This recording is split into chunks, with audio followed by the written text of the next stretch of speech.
ಸತತ 3.5 ಗಂಟೆಗಳಿಂದ ಯೂಟ್ಯೂಬರ್ ಸಮೀರನ ವಿಚಾರಣೆ ನಡೀತಾ ಇದೆ. ಎರಡನೇ ದಿನದ ವಿಚಾರಣೆ.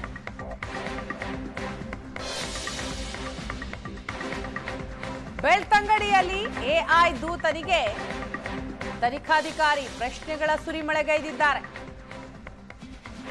ಬೆಳ್ತಂಗಡಿ ಠಾಣೆಗೆ ಎಫ್ಎಸ್ಎಲ್ ಅಧಿಕಾರಿಗಳು ಕೂಡ ಬಂದಿದ್ದಾರೆ. ಸಮೀರ್ ವಾಯ್ಸ್ ಸ್ಯಾಂಪಲ್ ಅನ್ನ ಪಡೆದು ತನಿಖೆ ಆಗತ್ತೆ. ಪೊಲೀಸ್ ವಾಹನದಲ್ಲಿಯೇ ಬಂದಿದ್ದಾರೆ ಎಫ್ಎಸ್ಎಲ್ ಅಧಿಕಾರಿಗಳು. ಸಮೀರ್ಗೆ ಮತ್ತಷ್ಟು ಕಂಟಕ ಆಗಲಿರೋ ವಾಯ್ಸ್. ನಿನ್ನೆ 5 ಗಂಟೆ ವಿಚಾರಣೆ ನಡೆಸಿದ ನಂತರ ಬೆಳ್ತಂಗಡಿ ಪೊಲೀಸರು ಸಮೀರ್ನನ್ನ ವಾಪಸ್ ಕಳಿಸಿದ್ರು. ಇವತ್ತು ಮತ್ತೆ ವಿಚಾರಣೆಗೆ ಹಾಜರಾಗಬೇಕು ಅಂತ ಹೇಳಿ ಕಳುಹಿಸಿದ್ರು.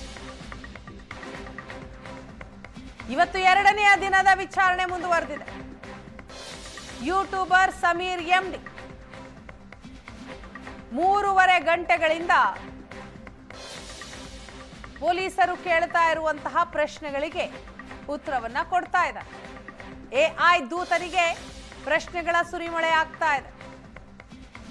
ಮತ್ತೊಂದು ಕಡೆ ಎಫ್ಎಸ್ಎಲ್ ಅಧಿಕಾರಿಗಳು ಕೂಡ ಬಂದಿದ್ದಾರೆ. ಪೊಲೀಸ್ ವಾಹನದಲ್ಲಿಯೇ ಬಂದಂತಹ ಅಧಿಕಾರಿಗಳು ಸಮೀರ್ನ ವಾಯ್ಸ್ ಸ್ಯಾಂಪಲ್ ಅನ್ನ ಪಡಿತಾರೆ. ಬೆಳ್ತಂಗಡಿ ಪೊಲೀಸರಿಂದ ಸಮೀರ್ ಗ್ರಿಲ್ ನಡೀತಾ ಇದೆ. ಸಮೀರ್ ಯೂಟ್ಯೂಬ್ ಆದಾಯದ ಬಗ್ಗೆ ತನಿಖೆಗಳಾಗ್ತಾ ಇದೆಯಂತೆ.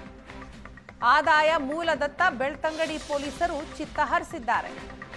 ಯೂಟ್ಯೂಬ್ ಆದಾಯದ ದಾಖಲೆಯನ್ನ ತನಿಖಾಧಿಕಾರಿ ಕೇಳಿದ್ದಾರೆ. ಹಣಕಾಸು ಲಾಭ ಆಗಿದೆಯೇ ಎನ್ನೋದರ ಬಗ್ಗೆ ಮಾಹಿತಿಯನ್ನ ಸಂಗ್ರಹಿಸಲಾಗ್ತಾ ಇದೆ.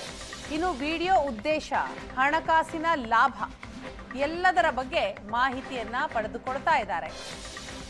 ಬ್ಯಾಂಕ್ ಖಾತೆಗೆ ಹಣ ವರ್ಗಾವಣೆ ಆಗಿರುವ ವಿಚಾರಕ್ಕೆ ಸಂಬಂಧಪಟ್ಟ ಹಾಗೆ ಕೂಡ ಪ್ರಶ್ನೆಗಳನ್ನ ಕೇಳ್ತಾ ಇದ್ದಾರೆ.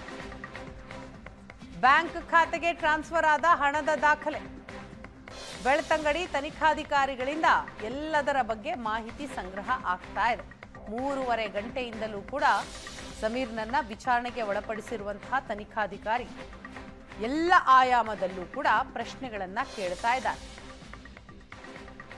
ಯೂಟ್ಯೂಬ್ ಆದಾಯ, ಬ್ಯಾಂಕ್ ಖಾತೆಗೆ ಹಣ ವರ್ಗಾವಣೆ ಸೇರಿದಂತೆ ಪ್ರತಿಯೊಂದರ ಬಗ್ಗೆಯೂ ಕೂಡ ಮಾಹಿತಿಯನ್ನ ಕಲೆ ಹಾಕ್ತಾ ಇದ್ದಾರೆ.